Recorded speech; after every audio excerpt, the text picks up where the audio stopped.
Nesse vídeo você vai conhecer as famílias mais ricas do mundo. Lembrando, esse vídeo não é sobre as pessoas mais ricas do mundo, embora dentre essas famílias saiu o homem mais rico da história. Mas esse vídeo é especificamente sobre as famílias mais ricas do mundo.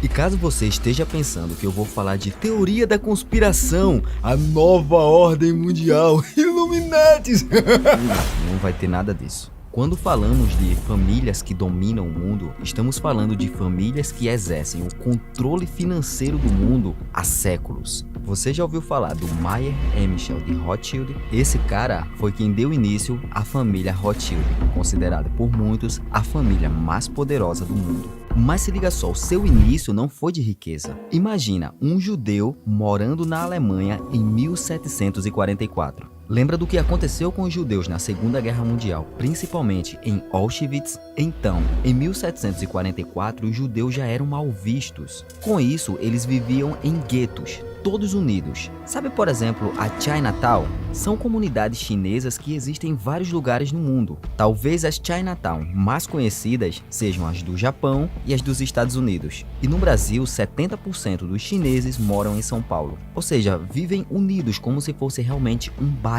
Então era mais ou menos isso o que acontecia com os judeus na Alemanha em 1700. Eles viviam totalmente unidos, pois eram extremamente discriminados pelo restante da sociedade. Então você já deve imaginar que não era muito simples um judeu conseguir arrumar emprego. Mas se as pessoas não te dão trabalho, você cria um trabalho. Como na época a Alemanha estava cheia de cristãos, cristão não poderia trabalhar nem com juros, nem com empréstimos e nem com putaria. Então os judeus perceberam que eles poderiam trabalhar exatamente nessa área de juros e empréstimos. Os judeus também não trabalham com putaria. E foi assim que o Mayer começou a ganhar muito dinheiro trabalhando principalmente fazendo câmbio. Ok, aqui eu estou falando de uma família que surgiu em 1744, mas outra poderosa família da qual veio o homem mais rico da história surgiu em 1590, a família Rockefeller, que depois em 1700 passou a se chamar Rockefeller.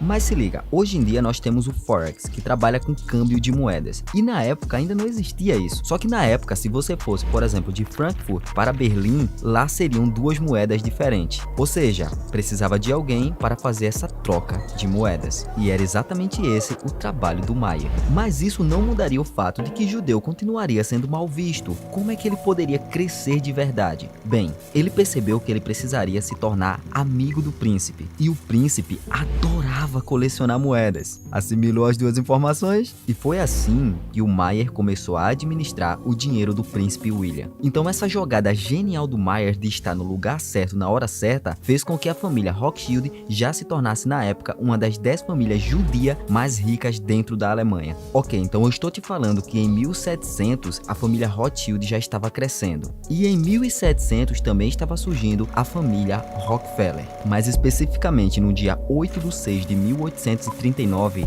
nasce o John D. Rockefeller, o homem mais rico da história da humanidade moderna. Então, quando estamos falando dos banqueiros Rothschild, estamos falando da Alemanha, mas quando estamos falando do Rockefeller, vamos vir agora para os Estados Unidos, especificamente Nova York.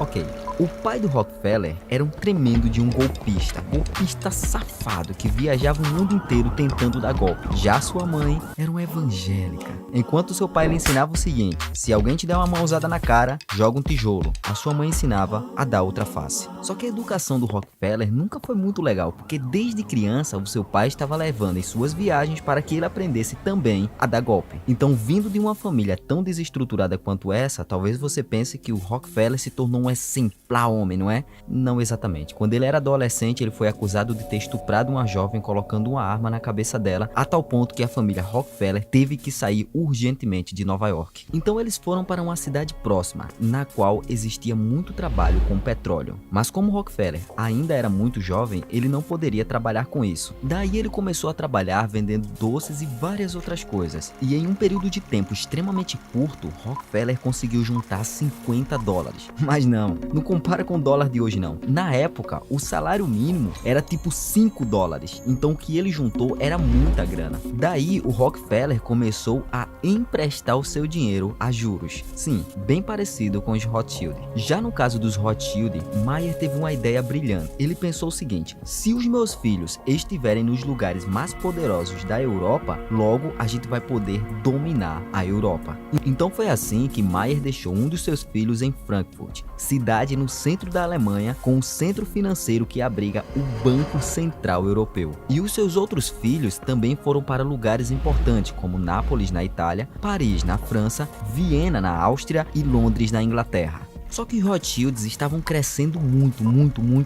Então eu não vou falar de cada um, mas eu vou falar especificamente do Nathan. Se liga só, a partir do século XVIII, a Inglaterra não só se tornou uma das maiores potências econômicas do mundo, como se tornou a maior potência econômica do mundo. E adivinha quem era dos Rothschild que estava na Inglaterra? Exatamente, o Nathan. Percebeu que eu falei Nathan como uma pronúncia inglesa? Pois bem, agora o nome Rothschild passará a ser chamado de Rothschild, sendo essa a sua pronúncia em inglês. Não é que a família mudou de nome, mas é que se tratando de um país diferente, a pronúncia será diferente. Por exemplo, sabe esse jogador aí, ex-jogador do Flamengo? Aqui no Brasil se pronuncia Michael, e esse cantor aí, extremamente famoso, se chama Michael Jackson, ou seja, Michael ou Michael, só o que muda é o país em que você está. Ok, enquanto a Inglaterra é uma gigante, tem outro país que está crescendo muito, os Estados Unidos. E nos Estados Unidos, o Rockefeller percebeu algo que estava crescendo demais, o petróleo. E o Rockefeller trabalhava em um emprego até que bastante simples, ganhando algo por volta de 50 centavos de dólar por dia. E ele conseguiu um empréstimo de R$100 mil,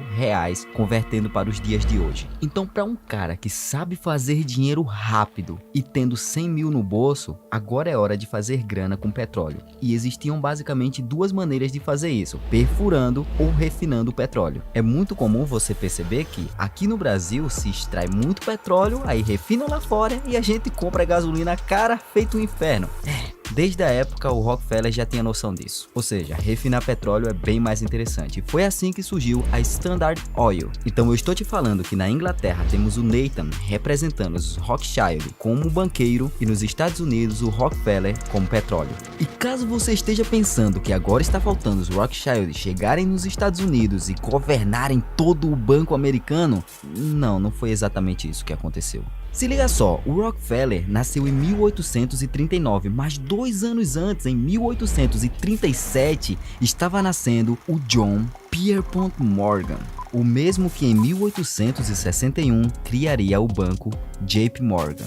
Mas diferente do início dos Rothschild e do Rockefeller, o JP Morgan não veio de família pobre. Embora o John não fosse pobre, ele era tão doente que até parecia que ele nem chegaria à fase adulta. Mas se liga, em 1861 deu início a Guerra Civil Americana, exatamente no mesmo ano em que o JP Morgan iniciou o banco JP Morgan. Ou seja, acabou de abrir o próprio banco e agora pode morrer na guerra. Mas aí, o Morgan descobriu que o Rockefeller não ia lutar na guerra. E ele se perguntou, mas como ele não vai lutar na guerra? Se todo mundo que for adulto, não sendo nem criança e não sendo idoso, tem que lutar. Como é que ele não vai lutar? E foi assim que ele descobriu que pagando uma graninha, você poderia colocar outra pessoa para lutar em seu lugar na guerra. Era como se fosse mais ou menos um tipo de dublê da vida real. Mas se liga, quando eu falo do Rockefeller, parece que ele foi filho único, mas na verdade ele tinha irmãos. E claro que o John Rockefeller não iria deixar os irmãos vagabundando. Na verdade, um dos seus irmãos, chamado William Rockefeller, ele chegou a ser dono da 4ª maior empresa do mundo na época, chamada Anaconda Cooper.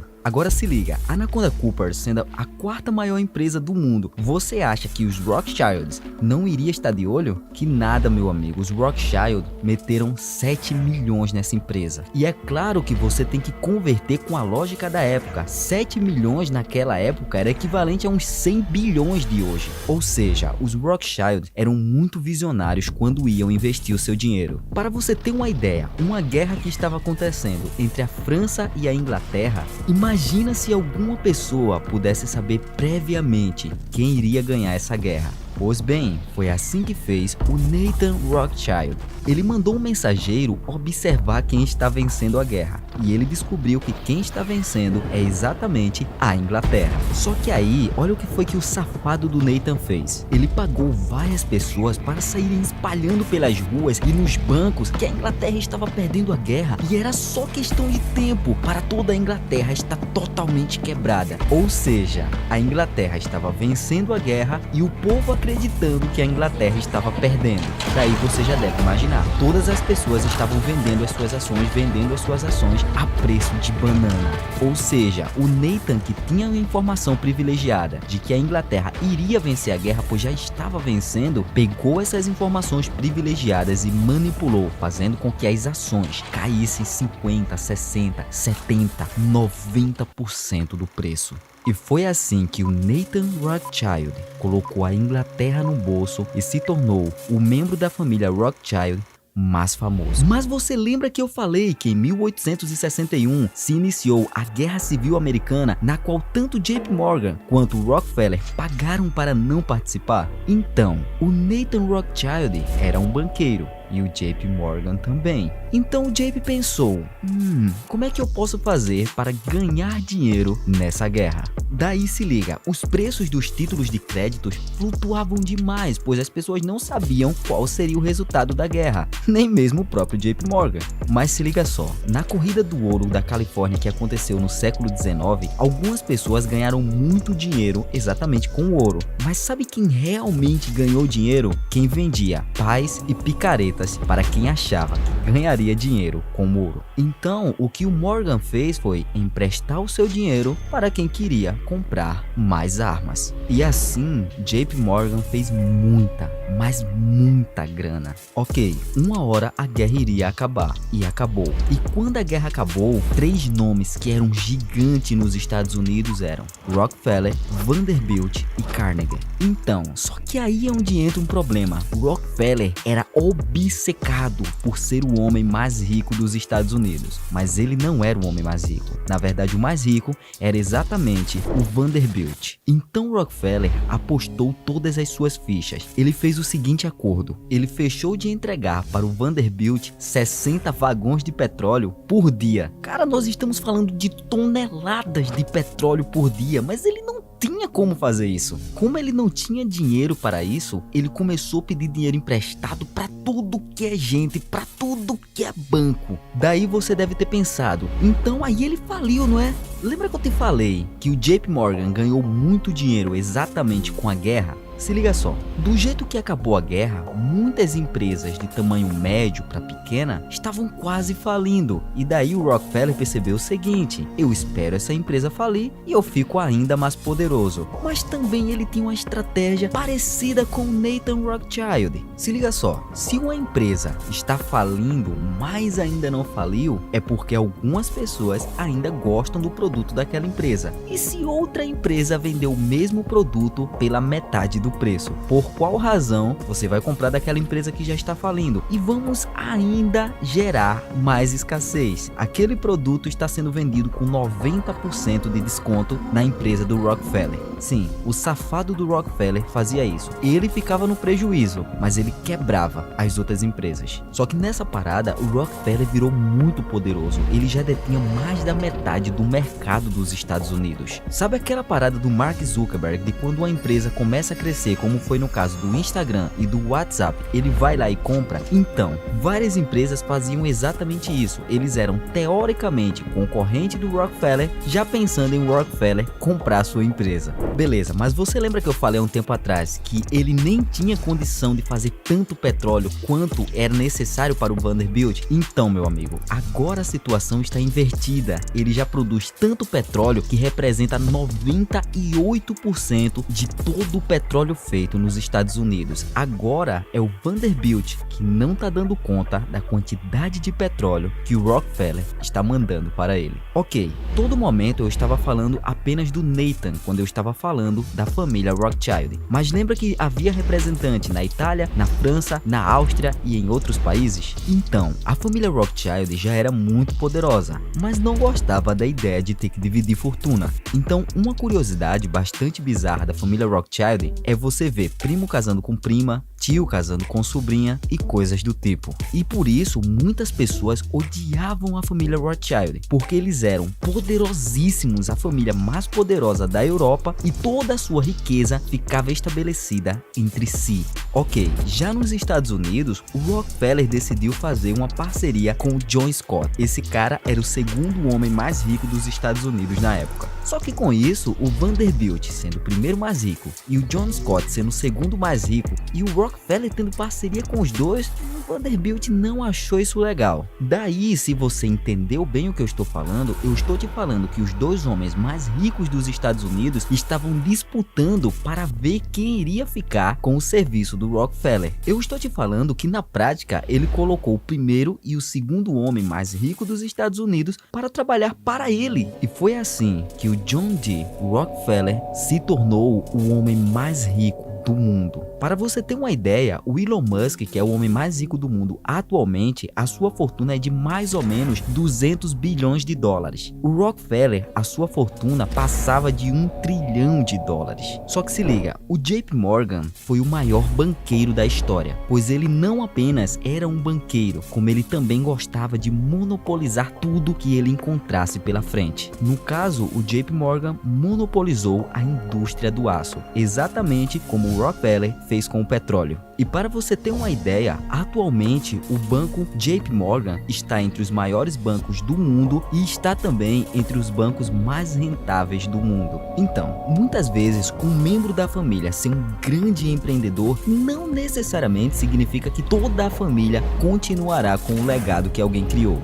Por exemplo, no caso do Rockefeller, ele conseguiu 1 trilhão de dólares, mas atualmente a sua família tem algo por volta de 420 bilhões. E isso é porque eu estou falando de quem está considerando o valor lá para cima. Muitos acreditam que o valor da sua família hoje é de 8 bilhões, sendo a 43ª família mais rica do mundo. E com as mudanças que sempre ocorrem no mundo, famílias como a família Bush, da qual veio George Bush, família Gates, da qual veio o Bill Gates, que por muito tempo foi o homem mais rico do mundo. Ou seja, hoje temos outras famílias bem poderosas, por exemplo a família Bush e a família Gates, mas a família considerada mais rica do mundo atualmente é a família Watson, a criadora da Walmart. Mas se liga, a família Rothschild não está na lista porque é dificílimo calcular a fortuna da sua família, pois está dividida em vários países do mundo. Ou seja, para os conservadores, a família Rothschild tem algo por volta de 300 bilhões de dólares, o que convenhamos não é pouco. Mas para quem não é tão conservador assim, acredita que essa poderosa família tem mais de 1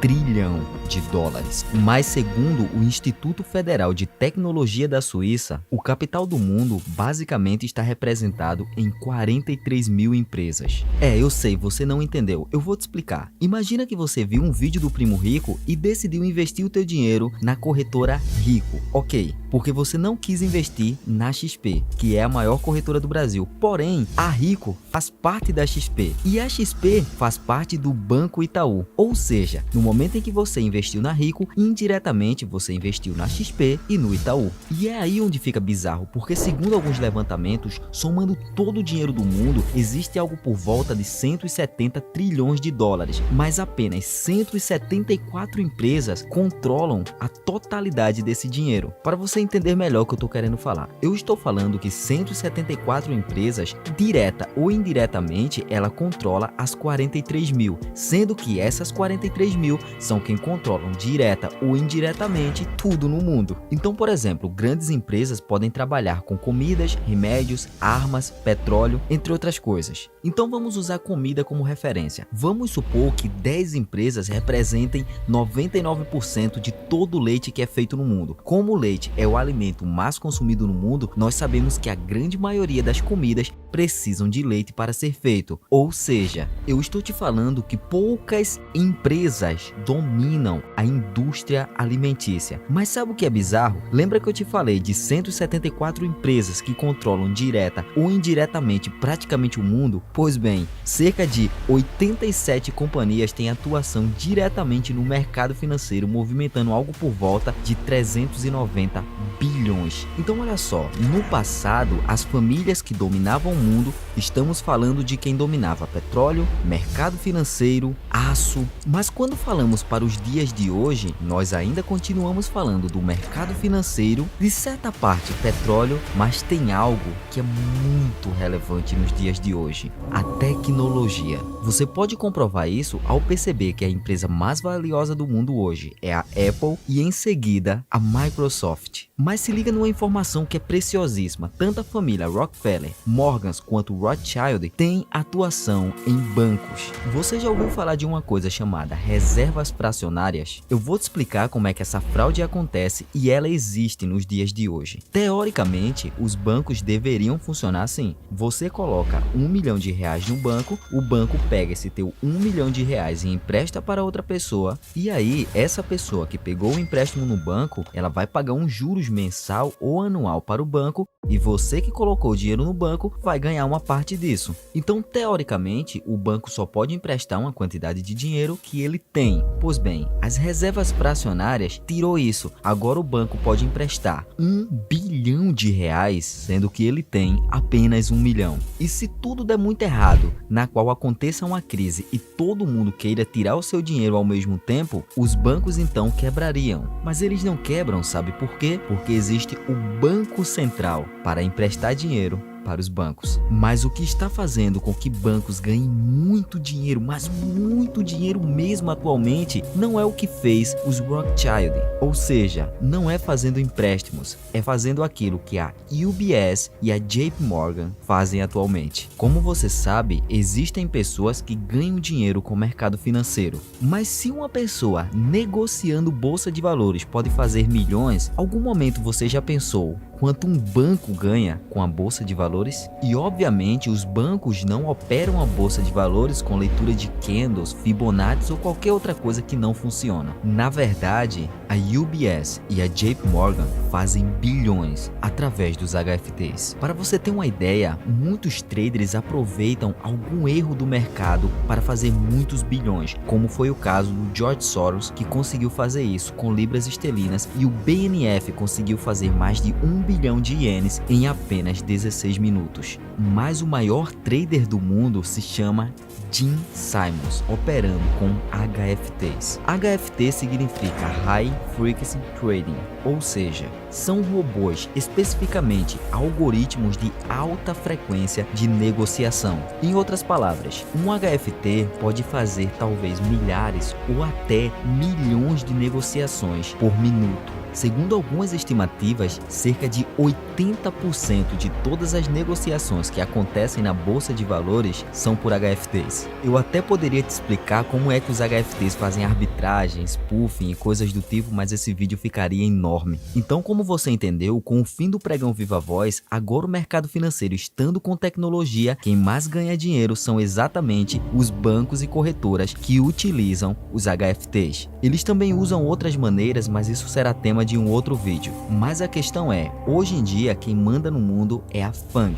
Essa sigla significa Facebook, Apple, Amazon, Netflix e Google. Assim como no passado os Rockefeller e os Rothschild dominavam o mundo, hoje em dia essas 5 empresas são maiores do que os grandes bancos mundiais. Então, com isso, eu espero que você tenha entendido que um dos homens mais ricos da história, o Rockefeller, e uma das famílias mais ricas da história, os Rothschild, vieram de uma realidade pobre. E como o mundo está em constante mudança, quem vai para o topo da pessoa mais rica ou das famílias mais ricas é exatamente quem se adapta melhor às mudanças do mercado. E felizmente, o mundo não teve a sua mudança ainda. Ele ainda está mudando e o marketing digital ainda está só no início. E eu não tenho a menor dúvida que eu estou falando agora com uma das maiores referências do marketing digital do mundo em breve. Então, se você acredita nisso e chegou até aqui, comenta assim: eu sou o protagonista